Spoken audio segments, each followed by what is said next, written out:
Recentemente, uma carta a ordem entregar a Kinang, no edifício de VNU, caminha com a carta Kinang por certo a ordem firmar para líder de fração da oposição.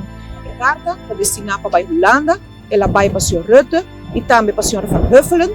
E depois de aqui a tomar lugar a reunião na Holanda, caminha com o momento aqui no SA, o Sr. Van Huffelen expressar que depois da reunião do Conselho de Reino, tem ainda a proposição de CFT para uma aanwijzing riba mesa.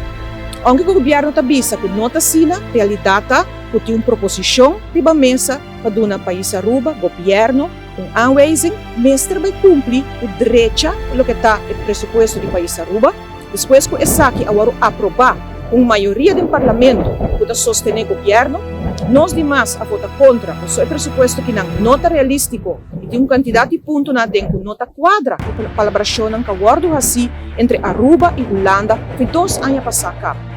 E naturalmente a base de incumprimento aqui não está que o governo atual e que o povo está cansado e harta de situação aqui. E também naturalmente nós sabemos que o governo de Aruba a pedir placa, essa que agora negar o soldado avisa que, por supuesto, tem que adaptar e tem que colaboração acidente, entre outros, a reforma não que palavra e também passar na situação financeira do país Aruba.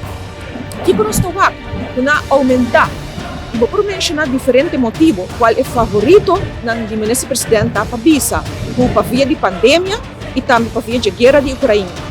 Ou de caso que não, nós temos que ver que a realidade tem anos para cumprir o rapport aqui, e no momento não aqui nós estamos como 4 anos depois, e ainda se CFT tem que ver que o governo não cumpre isso.